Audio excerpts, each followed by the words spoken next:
नमस्कार, स्वागत है आपका इंसाइड झारखंड न्यूज के इस बुलेटिन में। मैं हूं हिमलता और खबरों की शुरुआत करते हैं राजधानी रांची से। झारखंड विधानसभा चुनाव का परिणाम शनिवार को जारी किया जाएगा। सुबह 8 बजे से मतों की गिनती शुरू हो जाएगी। वोटों की काउंटिंग के लिए तैयारियां शुरू हो चुकी है। रांची जिला के 7 विधानसभा क्षेत्र के लिए पंडरा स्थित कृषि उत्पादन बाजार समिति में मतगणना होगी।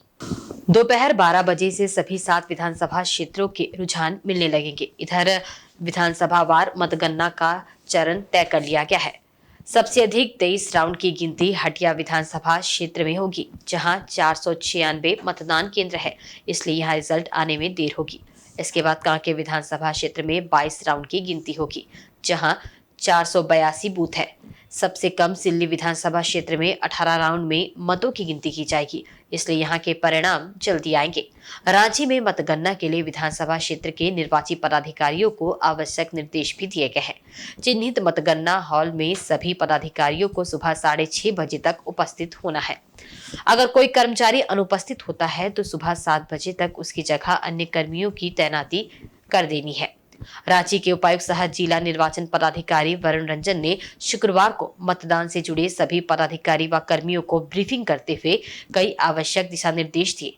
वहीं शनिवार को होने वाले मतदान को लेकर ड्राई रन किया गया।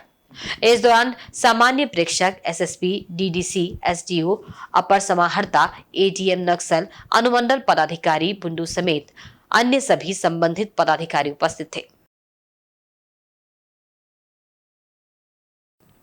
सरायकेला जिले में भी मतगणना कार्य को लेकर तैयारी पूरी हो चुकी है। जिला मुख्यालय सरायकेला के काशी साहू महाविद्यालय में शनिवार को सुबह 8 बजे से सरायकेला, खरसवा एवं ईचागढ़ विधानसभा के लिए मतगणना प्रारंभ होगी। जिले के उप विकास आयुक्त प्रभात कुमार ने बताया कि सरायकेला व खरसवा विधानसभा की मतगणना 15 राउंड में पूरी होगी, जबकि ईचागढ़ विधानसभा की मतगणना कुल 17 राउंड तक चलेगी। प्रत्येक राउंड के बाद प्रत्येक संबंधित विधानसभा के निर्वाची पदाधिकारी द्वारा मतगणना का परिणाम माइक के जरिए अनाउंस किया जाएगा। उन्होंने बताया कि सरायकेला विधानसभा की गणना के लिए 30 टेबल बनाए गए हैं, वहीं खरसवा व ईचागढ़ 20 में 20-20 टेबल बनाए गए हैं। काउंटिंग के दौरान विधि व्यवस्था के लिए विशेष सुरक्षा व्यवस्था का इंतजाम किया गया है। कैंडिडेट, पदाधिकारी, काउंटिंग एजेंट एवं मीडिया के वाहनों को बाउंड्री के अंदर पार्किंग की व्यवस्था की गई है, जबकि अन्य वाहनों की पार्किंग काशी साहू महाविद्यालय के गेट के बाहर होगी। समझ गए।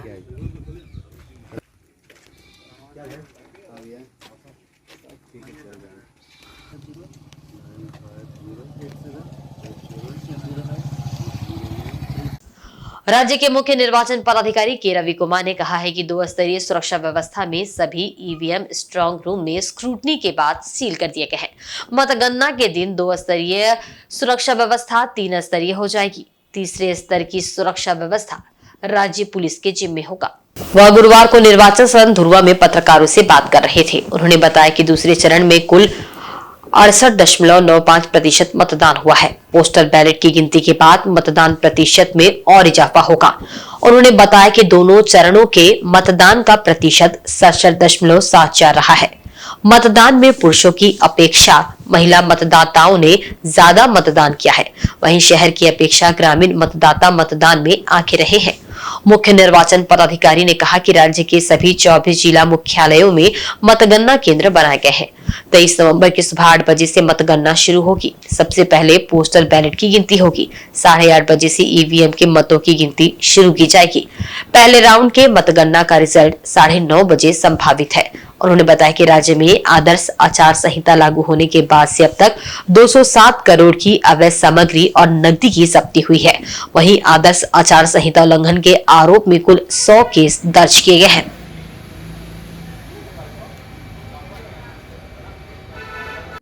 साथ में आपका पोस्टल बैलेट का काउंटिंग है। उसका पोस्टल बैलेट का काउंटिंग के लिए हमका 65 हॉल बना हुआ, बाकी 16 असेंबली कॉन्स्टिट्यूंसी में वो ईवीएम काउंटिंग होगी। वहां है अलग से एक हॉल बना हुआ, उसी हॉल ईवीएम का हॉल में अलग से टेबल बना के वहां पर 16 में बनाए, उस बाकी 65 का उसी काउंटिंग सेंटर में उसी का बाहर पर बात करके वहां पर एक में टोटल 719 टेबल बनाया जा रहा है पोस्टल बैलेट का काउंटिंग करने के लिए। पूरा करके उसका काउंटिंग करने के लिए उसका एक एआरओ है, वो इंचार्ज रहेंगे उसका कंप्लीट करने के लिए। काउंटिंग का समय देख लेंगे। काउंटिंग सुबह 8 बजे शुरू होगा। फर्स्ट पोस्टल बैलेट का काउंटिंग शुरू होगी, फिर उसके बाद 8:30 बजे से हम लोग का ईवीएम काउंटिंग प्रारंभ होगी। आपका वो फर्स्ट रिजल्ट निकालने वाला मतलब राउंड का डिक्लेयर करने के लिए समय लगभग आपका 9:30 बजे लगेगी।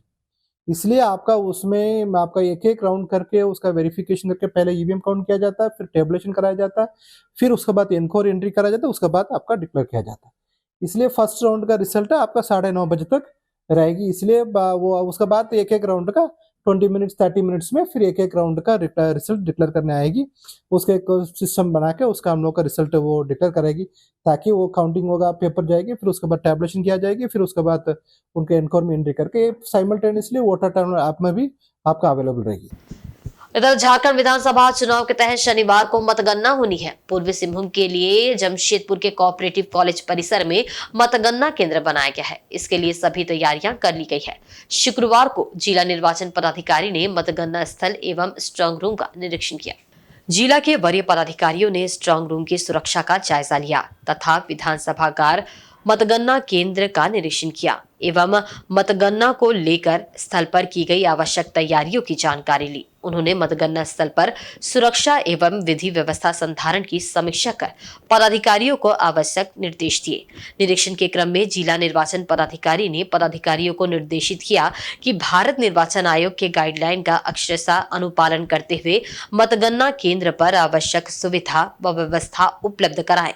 मतगणना कर्मियों, काउंटिंग एजेंट, उम्मीदवार, लेबर ऑफिसर आदि के आवागमन हेतु अलग अलग बैरिकेडिंग करने, साथ ही सभी काउंटिंग एजेंट, लेबर एवं ऑफिसर का आईडी कार्ड आदि को समय से सुनिश्चित करने का निर्देश दिया। हम लोगों की कल जो है मतगणना चालू होने वाली है यहाँ पर कोऑपरेटिव कॉलेज में, और यहाँ पर 3 लेयर का कंप्लीट इंतज़ाम कर दिया गया है। इसमें हमारा बीएसएफ की फोर्सेस और आर्म फोर्सेस और डिस्ट्रिक्ट बल जो है वो तैनात किया जाएगा। साथ ही साथ यहाँ पर पहली काउंटिंग जो है वो 8 बजे पोस्टल बैलेट से स्टार्ट होगी और 8:30 बजे हमारी ईवीएम की काउंटिंग स्टार्ट होगी। इसके लिए हमारा पोस्टल बैलेट का स्ट्रॉन्ग रूम जो है वो 4:30 बजे खोला जाएगा, जो कि हमारे उद्योग सेंटर में है, और वहाँ से पोस्टल बैलेट यहाँ पर विद सिक्योरिटी सीएपीएफ फोर्सेस लाया जाएगा। उसके पश्चात 7 बजे हमारा स्ट्रॉन्ग रूम ईवीएम का खोला जाएगा। ये दोनों ही चीज़ें पॉलिटिकल पार्टीज़ की प्रेजेंस में, कैंडिडेट्स की प्रेजेंस में होगी। इसके लिए सभी को टाइम और स्थान जो है वो इन्फॉर्म कर दिया गया है। इसके साथ साथ हमारा बारागुड़ा में 19 राउंड होने वाले हैं और जमशेदपुर वेस्ट में 22 राउंड होने वाले हैं। शेष विधानसभाओं के भी 19 और 22 के बीच में ही है। लोएस्ट हमारा 19 है और हाईएस्ट हमारे 22 राउंड है। साथ ही साथ इस पूरे क्षेत्र में मोबाइल किसी का भी अलाउड नहीं होगा, except for magistrate and police जो कि हमारे बाहरी एरिया में तैनात है, और बिल्डिंग के अंदर सिर्फ उनका अलाउड होगा जिनका ईसीआई से अप्रूव्ड है, जैसे ऑब्जर्वर्स, आरओ, एआरओ और ईटीपीबीएस के जो हमारे स्पेसिफिक ऑपरेटर्स इत्यादि होते हैं। कंप्लीट व्यवस्था सभी टेबल्स पे कर ली गई है। आज सामग्री भी सारी उपलब्ध करा दी जाएगी। वहीं झारखंड प्रदेश कांग्रेस कमेटी के प्रभारी गुलाम अहमद मीर शुक्रवार को दिल्ली से रांची पहुंचे। यहां एयरपोर्ट पर पत्रकारों के सवाल का जवाब देते हुए कांग्रेस के प्रदेश प्रभारी ने कहा कि उन्हें उम्मीद है कि इस बार हमारी सरकार पिछली बार से भी बड़े जनादेश के साथ आएगी। उन्होंने कहा कि हम कांग्रेस के लोग पूर्ण रूप से इस बात को लेकर आशान्वित है कि झारखंड की जनता ने इंडिया गठबंधन पर अपना भरोसा जताया है। इस बार इंडिया गठबंधन बेहतरीन जनादेश के साथ झारखंड विधानसभा के चुनाव में जीत हासिल करेगी। वहीं काउंटिंग के विषय पर कहा कि पार्टी वर्कर्स जो पार्टी की ओर से काउंटिंग में उपस्थित होंगे उन्हें पूर्ण रूप से दिशा निर्देशित किया जा रहा है। हम तो बहुत होपफुल हैं क्योंकि हमने 5 साल झारखंड की जनता की सेवा की है। बावजूद इसके कि कोविड की तकलीफ़ें हुई, बावजूद इसके कि पॉलिटिकल उथल पुथल डिस्टर्बेंस भी हुई, मगर उसके बावजूद हमारे गठबंधन ने ग्राउंड पर डिलीवर किया, लोगों की खिदमत की। हर सुख दुख में सरकार हमारी साथ रही। हमने क्लियर कट लोगों की बेहतरी के लिए, किसानों के लिए, महिलाओं के लिए, युवाओं के लिए हमने एक एजेंडा रखा। हमने हवाई बातों को लेकर के वोट नहीं मांगा, हमने अपनी परफॉर्मेंस पर मांगा और आने वाले 5 साल के एजेंडे को लेकर मांगा। वो लोगों को पसंद आया, पढ़े लिखे लोगों को पसंद आया। आम जो शहरी है उनको पसंद आए। तो इसलिए हमें पूरी उम्मीद है कि कल शाम तक आप देखेंगे बेहतरीन मैंडेट के साथ में गठबंधन सामने आए। अब काउंटिंग का फेज़ है वो लिमिटेड लोगों के साथ है, ऑलरेडी उनके पास में सारी तरबियत का मटीरियल है और फिर भी हम आज लेट नाइट तक सारे काउंटिंग सेंटर्स के साथ में जो हमारे बैठने वाले हैं उनके साथ इंटरेक्ट करेंगे, उनको जितनी भी तरबियत देनी है वो देंगे। इधर पश्चिमी सिंहभूम के 5 विधानसभा में हुए मतदान के बाद 23 नवंबर को चाईबासा के मतगणना केंद्र में मतों की गिनती की जाएगी। इसको लेकर चाईबासा के महिला कॉलेज में मतगणना की सारी तैयारी पूरी कर ली गई है। इसे लेकर मतगणना केंद्र में व्यापक सुरक्षा व्यवस्था की गई है। चाईबासा में जिन 5 विधानसभा की मतगणना होगी उनमें चाईबासा, चक्रधरपुर, मनोहरपुर, जगन्नाथपुर और मझगांव विधानसभा शामिल है। विधानसभा चुनाव के नतीजे को लेकर जहां एक तरफ जनता में भारी उत्सुकता है, वहीं दूसरी तरफ प्रत्याशियों की धड़कनें भी तेज है। पश्चिमी सिंहभूम के 5 विधानसभा में से 3 विधानसभा में दिग्गजों की प्रतिष्ठा दांव पर लगी हुई है। इनमें से चाईबासा में पूर्व मंत्री दीपक बिरुवा भी शामिल है। झामुमो की टिकट पर चुनाव लड़ रहे दीपक बिरुवा पिछले 3 बार से चाईबासा में विधानसभा चुनाव जीत रहे हैं और 15 साल से चाईबासा में विधायक हैं। इस बार पहला मौका था जब उन्हें हेमंत सरकार में उन्हें मंत्री बनने का मौका मिला था। इस बार चाईबासा में उनका सीधा मुकाबला भाजपा प्रत्याशी गीता बालमुच्चू से है। इसके अलावा पूर्व मंत्री सह मौजूदा सांसद जोभा मांझी के बेटे जगत मांझी की भी प्रतिष्ठा दांव पर है। मनोहरपुर से झामुमो के टिकट पर चुनाव लड़ रहे जगत मांझी को आजसू प्रत्याशी डॉक्टर दिनेश चंद्र बोईपई से कड़ी टक्कर मिल रही है। वहीं पूर्व मुख्यमंत्री मधु कोड़ा की पत्नी सह पूर्व सांसद गीता कोड़ा की भी प्रतिष्ठा कोड़ा दंपत्ति के गढ़ माने जाने वाले जगन्नाथपुर विधानसभा में दांव पर है। कांग्रेस में रहते हुए जिन सोनाराम सिंकू को गीता कोड़ा ने पिछली बार चुनावी मैदान में उतारकर उसे जीत दिलाने में मदद की थी, उसी के खिलाफ इस बार भाजपा प्रत्याशी गीता कोड़ा का मुकाबला कांग्रेस प्रत्याशी सोनाराम सिंकू से है।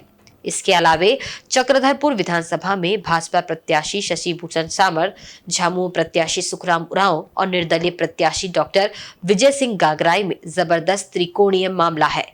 इसके अलावा मझगांव में भी झामुमो प्रत्याशी नीरल पूर्ति को भाजपा प्रत्याशी बड़कुंवर गागराई से कड़ी टक्कर मिल रही है।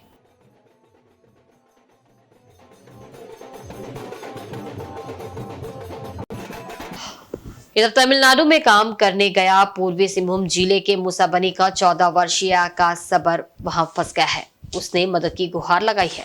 आकाश को वापस लाने के लिए आदिम जनजाति कल्याण समिति की जिलाध्यक्ष रानी सबरी ने मुसाबनी थाना प्रभारी से मुलाकात की। बताया जाता है कि मुसाबनी स्थित पाथरगोड़ा के तमांगकोचा का रहने वाला आकाश सबर मार्च महीने में कुछ युवकों के साथ तमिलनाडु काम करने गया था। उसके साथ ही जिस जगह काम कर रहे थे वहां से काम छोड़कर कहीं दूसरी जगह काम करने के लिए निकल गए। वहीं आकाश उसी जगह फंस गया। आकाश ने फोन के माध्यम से अपने परिजनों से संपर्क किया और अपनी स्थिति के बारे में जानकारी दी। परिजनों ने इस बात की सूचना आदिम जनजाति कल्याण समिति की जिला अध्यक्ष रानी सबरीन को दी। रानी ने समस्या से मुसाबनी थाना प्रभारी को अवगत कराया। इसके बाद थाना प्रभारी ने आकाश सबर को सुरक्षित लाने का भरोसा दिलाया। ग्राम पाथरगोड़ा टोला टुमांगकोचा का सबर लड़का आकाश सबर जिसका नाम मार्च महीना में वो लोग तमिलनाडु चले गए। वो बोरिंग गाड़ी होता है ना, चापाकल बोरिंग गाड़ी में यहाँ से 7 लड़का गए थे। 7 लड़के में से शायद वहाँ बहुत काम करवाता था, 12 घंटा से 14 घंटा तक काम करवाता था। तो काम करने के वजह से कुछ मतलब ये लोग के गांव के ही ये लोग युवक सब जितने गए थे जो बलिंग थे वो लोग दूसरा जगह काम में चले गए। तो अकेले लड़का आकाश सबर को वहाँ छोड़ दिया है मालिक के पास, और अभी बुखार में है, तबीयत उसका ख़राब है। तो ख़राब होने के कारण रोक के उसका गार्जियन वाले को बोल रहे थे कि हमको ले जाइए। आज हम लोग मुसाबनी थाना आए हैं और थाना आके बड़ा बाबू से हम लोग बात किए। बड़ा बाबू आश्वासन दिए हैं कि बहुत जल्दी उनको घर पहुंचाया जाएगा। धन्यवाद। वहीं जमशेदपुर के पोटका की दिव्यांग बेहुला सरदार पिछले 3 सालों से लापरवाही का दस्त झेल रही है और शौचालय में रहने को विवश है। कुछ ग्रामीणों की पहल पर नवंबर 2023 में अकेले रहने वाली दिव्यांग महिला बेहुला सरदार के नाम से अंबेडकर आवास स्वीकृत हुआ था, लेकिन सरकार की ओर से पूरे पैसे नहीं मिलने के कारण ये घर आज तक नहीं बन पाया। गांव के लोगों एवं बेहुला सरदार काफी खुश थी कि उसका आवास बन पाएगा। अकेली महिला, वह भी दिव्यांग, अपने जीवन से जद्दोजहद कर अब किसी तरह अपना घर बना पाएगी, ये सोचकर बड़ी खुश थी। लेकिन ये खुशी ज्यादा समय तक नहीं टिक पाई। बेहुला को प्रथम किस्त नवंबर 2023 को 40,000 रुपए मिले। उसके बाद दूसरी किस्त 85,000 के इंतजार में 1 साल बीत गया, मगर अब तक उसे दूसरा किस्त नहीं मिल पाया। इस कारण वह आज भी शौचालय में रहने को विवश है। गांव के बादल सरदार ने कहा कि किसी तरह उधारी कर घर को लिंटर तक बना दिया गया, मगर दूसरी किस्त की फरियाद लगाते लगाते बेहुला सरदार थक चुकी है। अब सब छोड़कर चुपचाप शौचालय में सिमटकर जिंदगी व्यतीत कर रही है। उन्होंने कहा कि यदि दूसरी किस्त समय पर मिल जाती तो कम से कम सर पर छत हो जाता और बेहुला कम से कम शौचालय की जगह घर में रह पाती। वहीं गांव के अर्जुन प्रमाणिक ने कहा कि ये सरासर लापरवाही है। इस लापरवाही में जो लोग दोषी है उन पर कार्रवाई होनी चाहिए। ঘরটা এখন হয়ে না আর ঘরটা এই যে আমি তো এখন ল্যাট্রিনটাই আছে আর ওই ভাঙা ঘরটাই আছে। কেন হইলো ঘরটা? হ্যাঁ ঘরটা তো ভাঙা কেমন করে হবে কি? हाँ पैसा तो मिले ना। बोलना चाहते हैं सरकार को कि इसका खाने के लिए रोटी नहीं और रहने के लिए घर नहीं है। ये रह रहा है बेचारी शौचालय में रह रही है। इसका हम तो सरकार से यही बोलना चाहेंगे कि इसका जल्द से जल्द घर बनवा दिया जाए।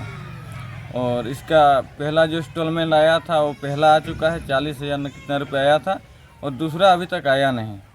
और उधारी में भी काम चला बहुत हुआ है। और देखिए हम यही बोलना चाहेंगे जल्द से जल्द इसका घर बनवा दीजिए। बेहुला सरदार ये दिव्यांग महिला है। बहुत प्रयास के बाद इनको एक अंबेडकर आवास मिला है और पहला किस्त 40,000 का मिला है। उसके बाद 1 साल हो गया, उसका अभी कुछ पैसा नहीं मिला है, जिसके कारण ये जो आवास है लिंटन तक काम हुआ है और अभी अधूरा पड़ा हुआ है। वो शौचालय में अभी भी रह रही है, जिसके कारण ठंडा के कारण शौचालय में रहने को विवश है। अगर वो पैसा सेकंड इंस्टॉलमेंट इसका पैसा मिल जाता तो इसका ढलाई का काम कम से कम पूरा हो जाता। आदित्यपुर नगर निगम की महत्वाकांक्षी योजना अमृत जलापूर्ति योजना के तहत 90 MLD वाटर ट्रीटमेंट प्लांट का निर्माण कार्य चल रहा है, लेकिन आगामी गर्मी में भी इस योजना से आदित्यपुर वासियों को जलापूर्ति नहीं होगी। वाटर ट्रीटमेंट प्लांट का निर्माण कार्य सितंबर 2025 तक पूरा होने का अनुमान है। उल्लेखनीय है कि जब तक सपड़ा में निर्माणाधीन 60 MLD WTP और सीतारामपुर डैम में निर्माणाधीन 30 MLD WTP का निर्माण कार्य पूरा नहीं होगा, तब तक किसी भी हाल में जलापूर्ति शुरू नहीं हो सकता है। इसलिए आगामी गर्मी में जलापूर्ति की समस्या को देखते हुए आदित्यपुर वासियों अभी से सावधान हो जाए और पानी का उपयोग जितना कम हो सके उतना कम करे, ताकि आने वाले गर्मी के मौसम में आपके बोरिंग में पानी बचा हुआ रहे। आदित्यपुर नगर निगम के महत्वाकांक्षी योजना अमृत जल आपूर्ति योजना को धरातल पर उतारने में विलंब होने का मुख्य कारण है वन विभाग के द्वारा समय पर वाटर ट्रीटमेंट प्लांट और पाइपलाइन बिछाने के लिए अनापत्ति प्रमाण पत्र नहीं मिलना है। इस संबंध में आदित्यपुर नगर निगम और जिंदल के पदाधिकारी से मिली जानकारी के अनुसार वन विभाग के द्वारा फरवरी 2024 को वाटर ट्रीटमेंट प्लांट के निर्माण के लिए अनापत्ति प्रमाण पत्र मिल गया है। इस अनापत्ति प्रमाण पत्र के तहत सपड़ा में 11.50 एकड़ जमीन और सीतारामपुर डैम में 1.25 एकड़ जमीन मिला है, जहां सपड़ा में निर्माणाधीन 60 MLD WTP और सीतारामपुर डैम में निर्माणाधीन 30 MLD WTP के निर्माण कार्य जारी है और उम्मीद है कि निर्माण कार्य अगस्त 2025 तक पूरा होने की संभावना है। हमारा है आदित्यपुर 1 से 35 वार्ड में पानी हम लोग सोचते 1 साल के अंदर हम लोग इस NTBA सिस्टम NTDF को हम लोग तैयार कर देंगे और 1 साल का अंदर हम लोग पानी का सभी वार्ड में हम लोग व्यवस्था करेंगे। वहीं जमशेदपुर में वार्षिक लघु फिल्म महोत्सव सौष 2024 का 17वां संस्करण 23 और 24 नवंबर को सेंटर फॉर एक्सीलेंस में आयोजित होगा। दोनों दिन शाम 5 बजे से शुरू होने वाले इस महोत्सव में 20 लघु फिल्में प्रदर्शित की जाएंगी, जिनकी अवधि 2 से 27 मिनट के बीच होगी।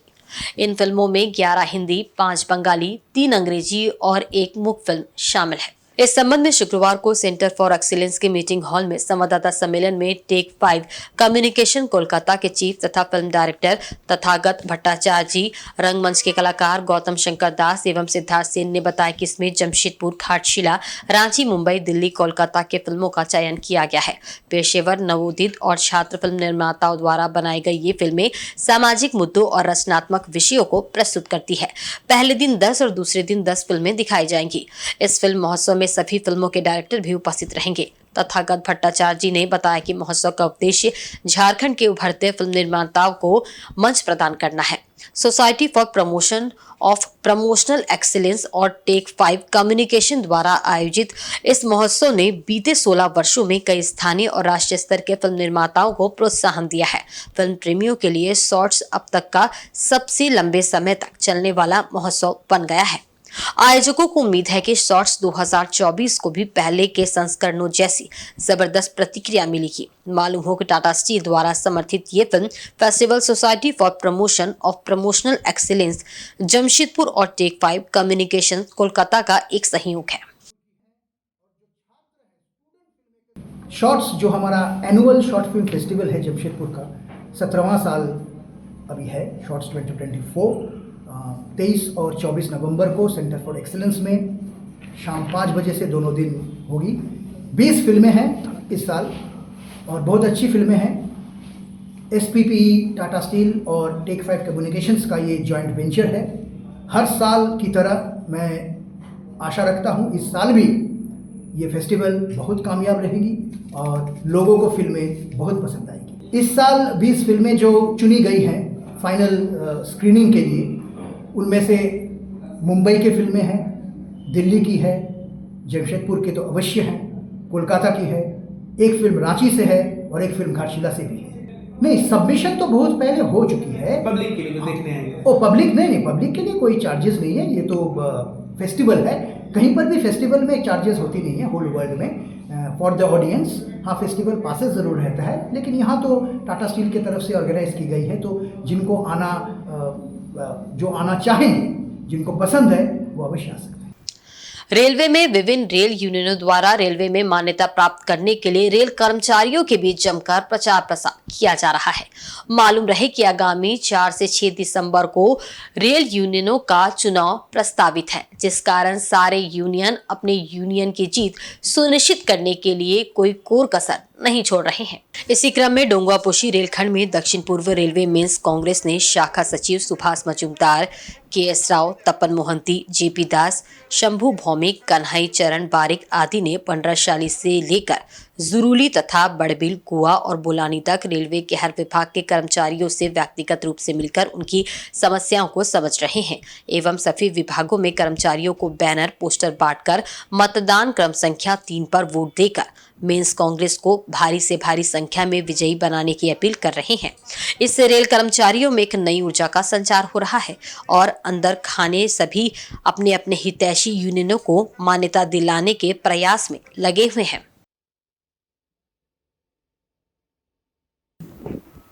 और वक्त तो चला एक बहुत ही छोटे से ब्रेक का। ब्रेक के बाद खबरें और भी आप देखते रहे इनसाइड झारखंड न्यूज।